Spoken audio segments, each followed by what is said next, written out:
Hello my dear students, welcome to my YouTube channel Hemant the Social Engineers.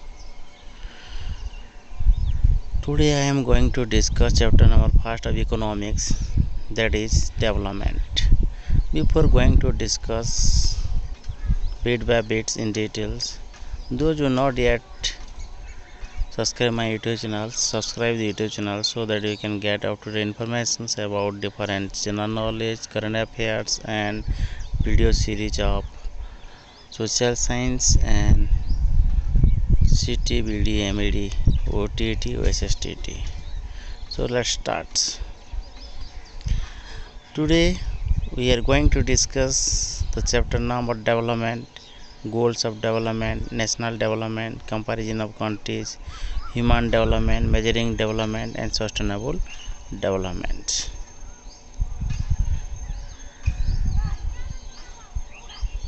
First one's meaning of development. Development is the process in which something grows, becomes more mature and advance, improve. So a branch of economics that focuses on improving the economics of developing countries.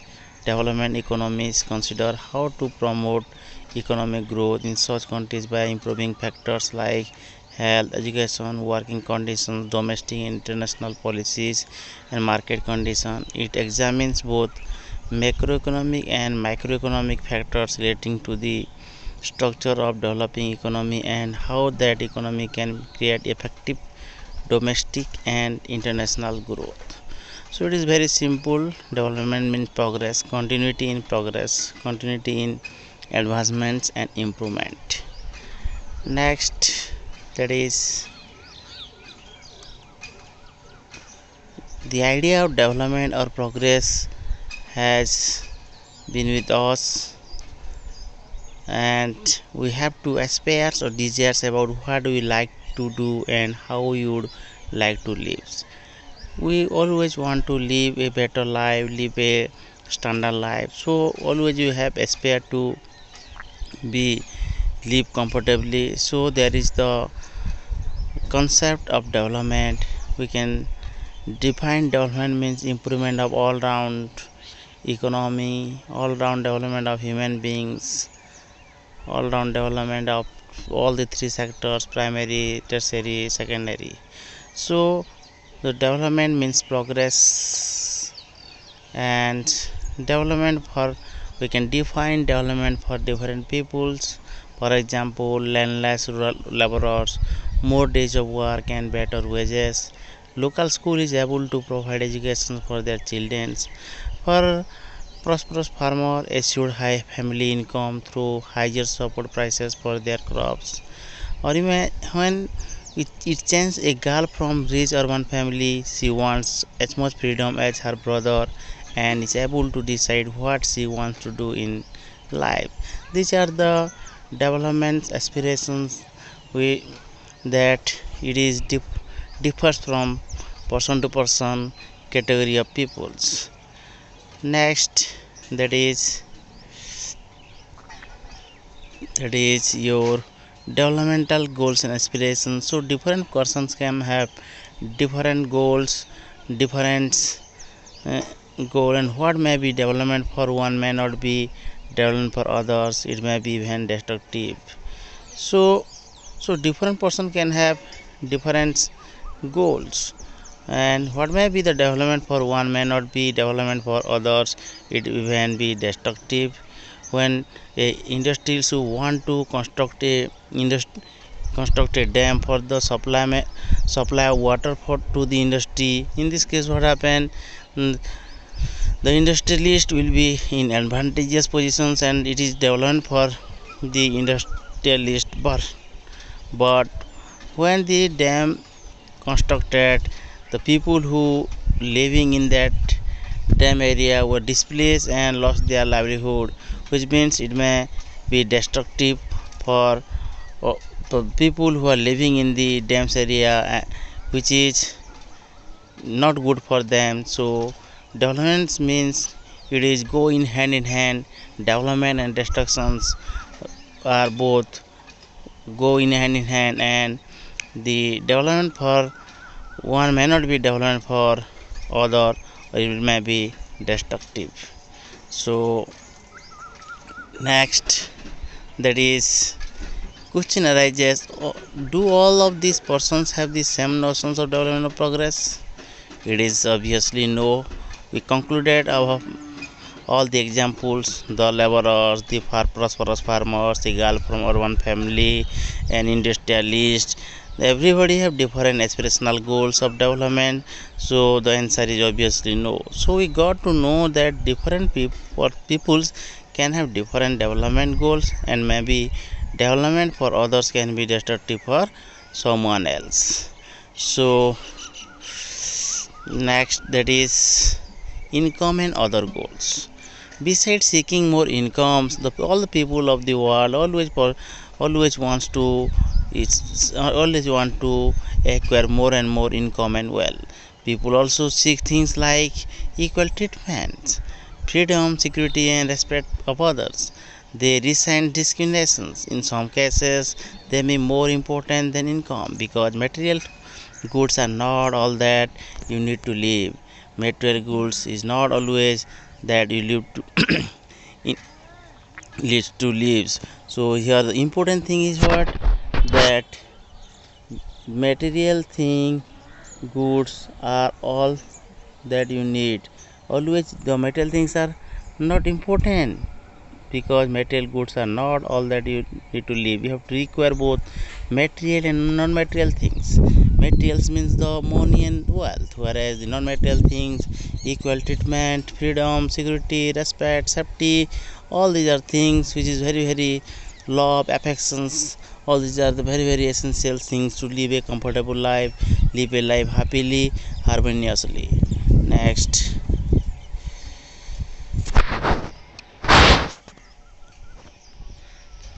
here income and other goals, money and materials factors we can buy with it is one factor on which our life depends, but the equality of our life also depends on non-material things. So so there are many things that are not easily measured, but they mean a lot up to our lives, and but they mean a lot to our lives. That is, if you get a job in a far off place, you have to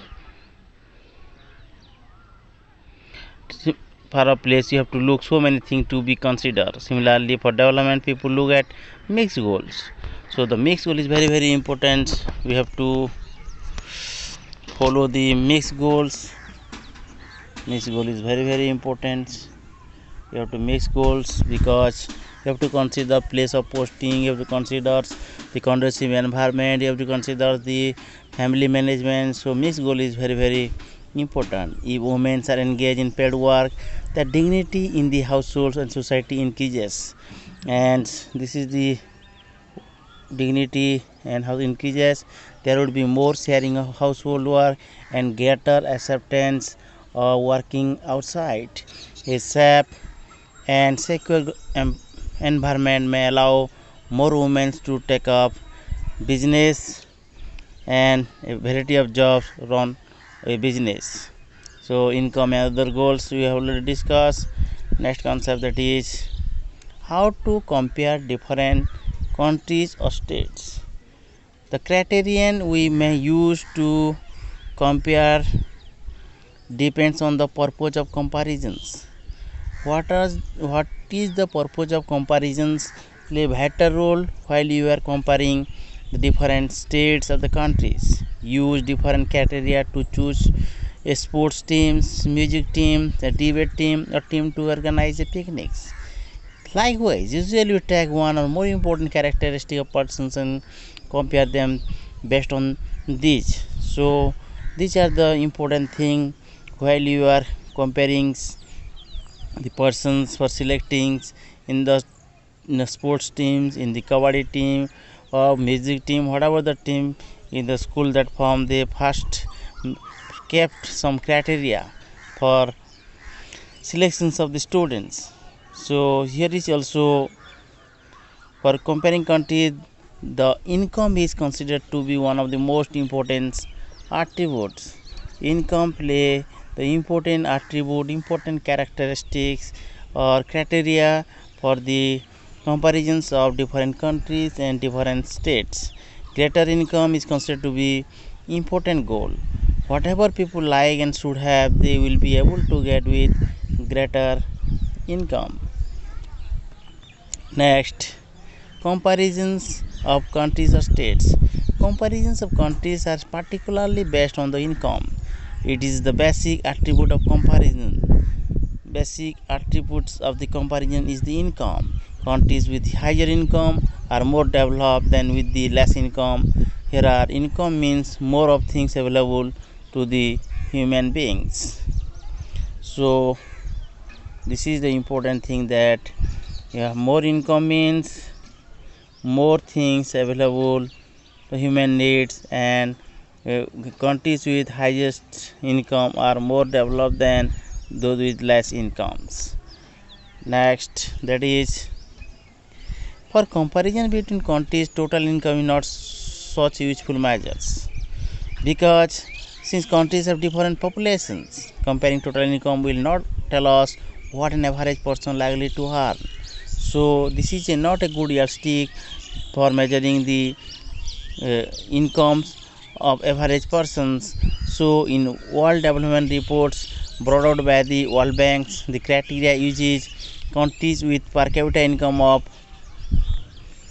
4,43,000 per month annum and above in 2004 are called rich countries. So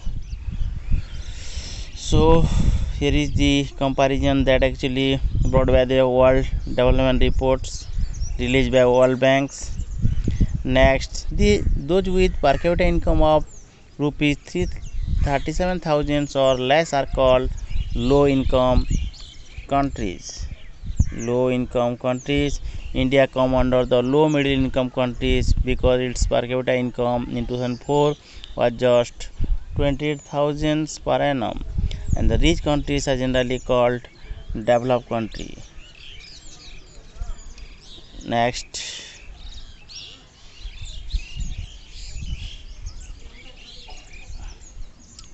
World Development Report.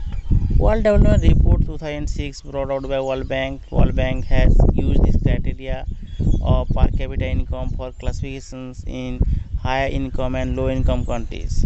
According to the 2006 World Development Report, countries with per capita income of 4,53,000 per annum or above in 2004 are called rich countries. Countries with per capita income of rupee 30,000 or less are called low income countries. India come in category of low middle income countries because of its per capita income in 2004 was just 28,000 per annum.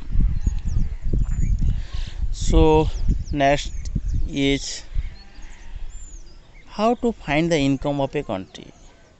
Here is the answer. To find the income, we take the average income, which is the total income of the country, and it is divided by the country's populations. The average income is called also the per capita income. The average income of the country we got by calculating total population divided by the country's total wealth divided by total populations.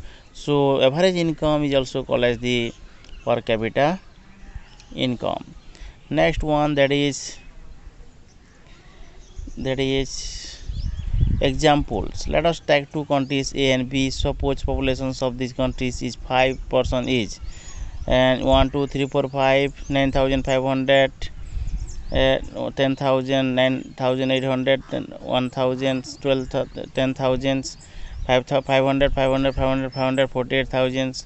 The equality of the income in the average, that is 8,200, is more developed and developed one as you compare the per capita incomes, because in second case, country number B, the 4 persons have 500 rupees income, whereas only one person have 48,000 income and the average is 10,000. So we cannot consider this is a good yardstick of populations and comparisons of countries. So income and other criteria taken into account while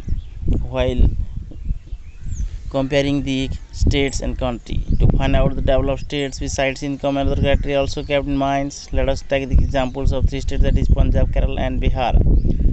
Here is the table state per capita income on 2001 to 2003, that is Punjab rupees 26,000, Kerala 22,800, Bihar 5,700.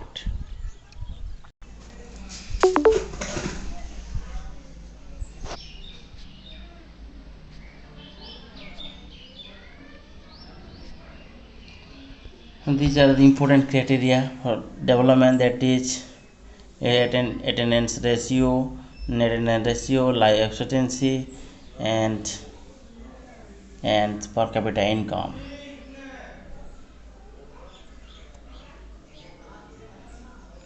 Miles to go. Russia, the HDI rank is 52 as per 2009, change from 2008 -3. Sri Lanka 72, Brazil 84, India 131. So the though India improved its absolute value of human development index 0.645 in 2019 from 0.642 the previous year, it dropped a place in the overall ranking. Who stands worse, that is UNDP Human Development Report, that is Norway top rankers, Norway, Australia, Switzerland, Denmark, Netherlands. When you compare the life expectancy in India, the inequality 25%, education 42%, income 16%, oring is huge, which is better better life expectancy in our neighboring country Bangladesh, Pakistan and South Asia. Next, that is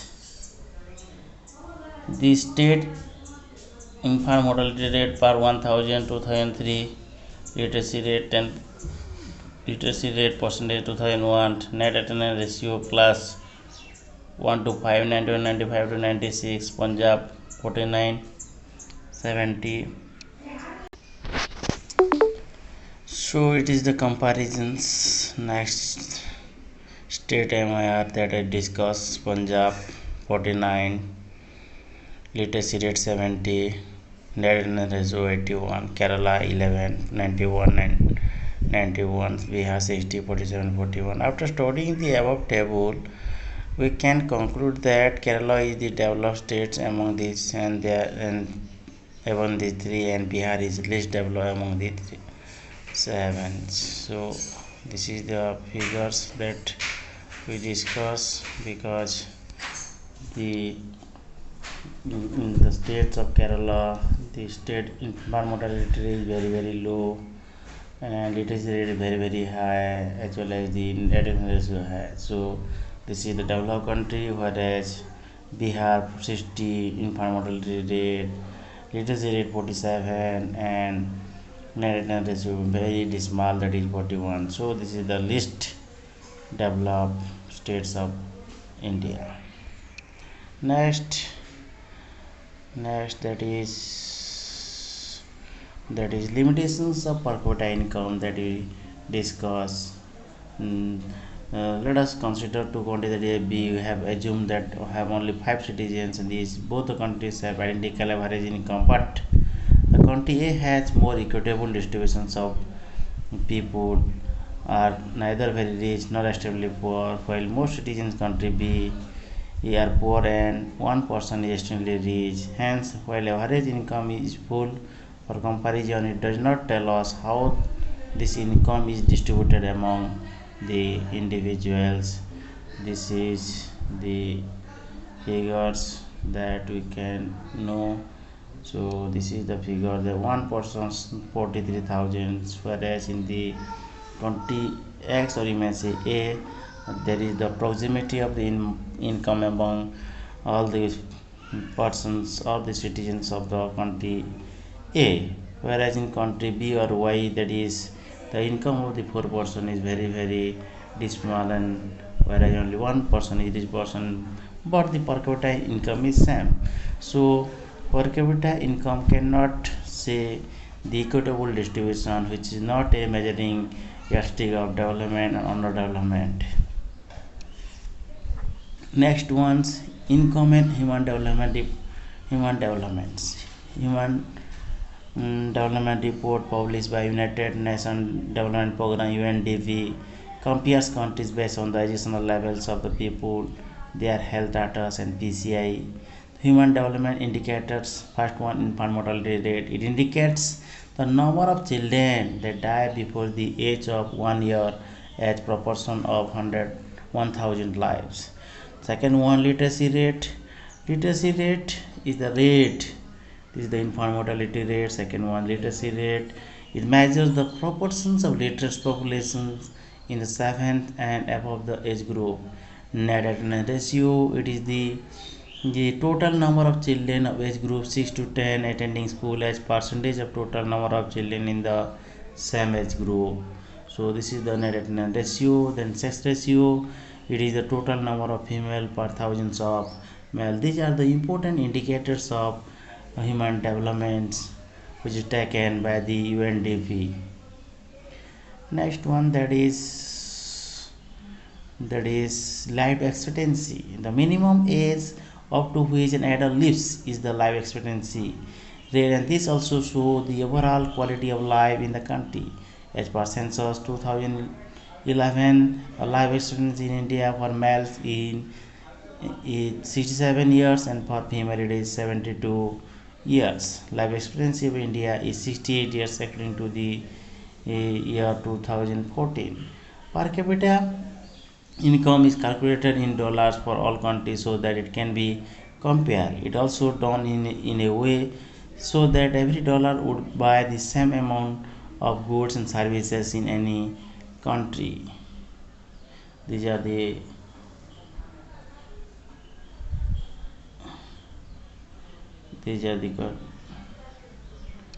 life expectancy and per capita income. Human Development Index, that is published by UNDP, compares countries based on the educational levels of people, their health status and per capita income. It would be interesting to look at certain relevant data regarding India and its neighborings from the Human Development Report 2006. That is what country per capita income in US dollar. Sri Lanka 43,000, life expectancy 74, 91, 64, 93. India 3,139, life expectancy 64, literacy rate 61, gross enrollment ratio 60, and world a day rank 130. 126 of India, Myanmar 130, Pakistan 134, Nepal 138, Bangladesh 137. So this is the figures of India 126. Next, your comparisons of India with neighboring other countries. India 3,139, 64, 61, 60, 126. No resistant fast. Next, that is public facilities. We have already discussed this public facility in class 8 in details. The facilities which provided by the public or the government is called public facilities. Money in your pocket cannot buy all the goods and services that you may need to live well. So pollution free environment and protections from the infectious diseases. So these are the provided by the public. The health infrastructure, all the economic and social infrastructure that provided by the government are called public facilities. Basic amenities, food, clothing, shelter, health, education, road, transportations, everything come under the public facility. You cannot live, you cannot construct all the roads, all the healthcare system. So you have to depend on government. So Kerala has low infant mortality because it has adequate provisions of basic health and nutritional facilities. Next, that is BMI, body mass index, used to determine a person's weight in regard to his height, which as results show whether a person is underweight, has normal weight, is overweight or obese. Normal weight you can judge by taking BMI, body mass index, whether they are underweight or underweight or normal weight or obese. Following are the categories of BMI, that is less than 80, 18.5 underweight persons, between 18.5 to 24.9 BMI normal weight persons, between 25 to 29.9 overweight persons, and 30 or greater than 30 obese persons. Calculations of BMI. BMI of any individual is calculated with the help of the following formula, that is body mass index is equal to body weight divided by height into height is equal to kg by meter square. Here the weight of the individual is measured in kilograms and the height is taken in meters. So here is an example for your better understanding. Suppose an individual's body weight is 70 kg and his weight is 160 meter 1.60 meter. Now we can compute with values. BMI is equal to 70 by 1.60 into 1.60 is equal to 70 by 2.56 is equal to 27.34 kg meter square. So now with the help of the World Health Organization's criteria for underweight and obesity by BMI, you may come to know whether this individual is under the category of underweight, normal weight, overweight, or falls in the category of obesity. So here is the important thing that you have to know: the formula, the body mass index equal to body weight divided by height into height, or you may say height whole square, or the unit that taken kg divided by meter squares. Now this is the example for your better understanding. Next, this is the table that show the WHO, what we can categorize the different persons as per BMI: underweight less than 18.5, normal 18.8 to 24.9, overweight 25 to 29.9, obesity class 1, that is 30.4 to 34.9, obesity class 2, that is 35 to 39.9, and obesity class 3, that is greater than 40.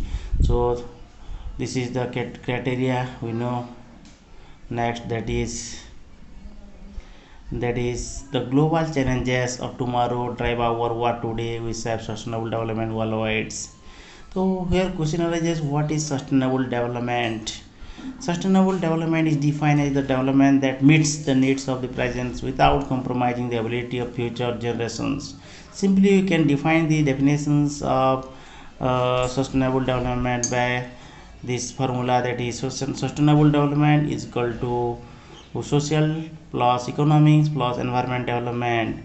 So when there is social development, when there is economic development, and without damaging the environment, we say that is sustainable development.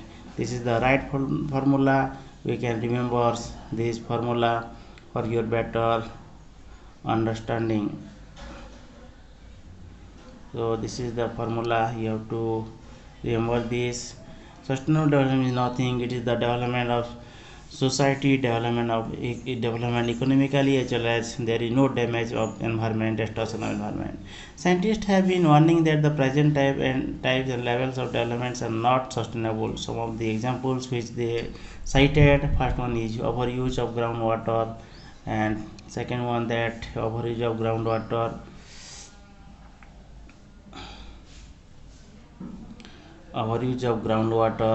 and overuse of groundwater, exhaustions of natural resources. These are the two important things that we can say the environment is not resilient, not sustainable. So you can say, what are the objective features of sustainable development that taken by the whole world class leaders? Sustainable rise in the real per capita income and quality of life, reductions in the pollutions, rational use of the natural resources, and to fulfills the requirements of the future generations. These four important characteristics play very important roles for sustainable development, that we see that sustains rise in real per capita income and quality of life, or we may say the standard of living, and increase the SDI Second one, the reductions in pollutions, rational use of the natural resources, and the last one, that is the most important, to fulfill the requirements of future generations. So next, that is, you may see the sustainable development goal that fixed by the world class leaders in UN Assembly, that is the sustainable development goals, or the goals. Global goals are a collection of 17 interlinked global goals designed to be a blueprint to achieve a better and more sustainable future for all. The SDG were set up in 2005 by the United Nations General Assembly and are intended to be achieved by the year 2030. You have to remember this. These goals are set to achieve by 2030. You may say it is the agenda of 2030. The SDG were developed in the post 2015 development agenda, that is Millennium Development Goal, or you may say MDG, which is ended in 2015. So let's see what are the agenda of SDG, that is 17 goals. First one, no poverty. Second, zero hunger. Third one, good health and well-being. Fourth one, quality education. Fifth one, gender equality. 6, clean water and sanitation. 7, affordable and clean energy. 8, decent work and economic growth. 9, industry, innovations and infrastructure. 10, reducing inequality. 11, sustainable cities and the communities. 12, responsible consumption and production. 13, climate action, that is taken now a burning issue. That 13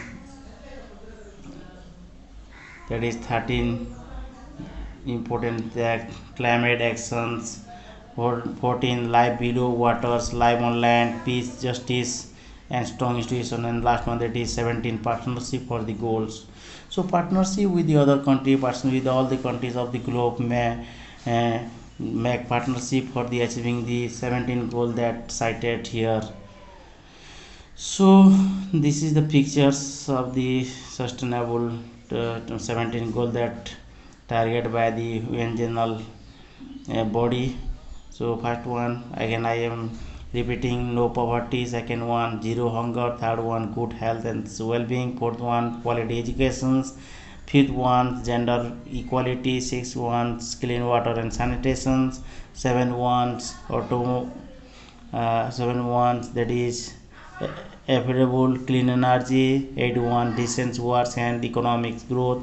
9 1, industrial innovations and infrastructure. 10 1, reduce inequalities. 11, sustainable cities and communities. Responsible consumptions and production. 12, 13, climate actions. 14, lives below waters. 15, life on land. 16, peace, justice and strong institutions. 17, partnership for the goals. These are the UN sustainable goals, or you may say in shortcut SDG or Agenda 30. Thank you. Have a nice day. And next class I will bring you the question analysis of this chapter. So wait and have a nice day.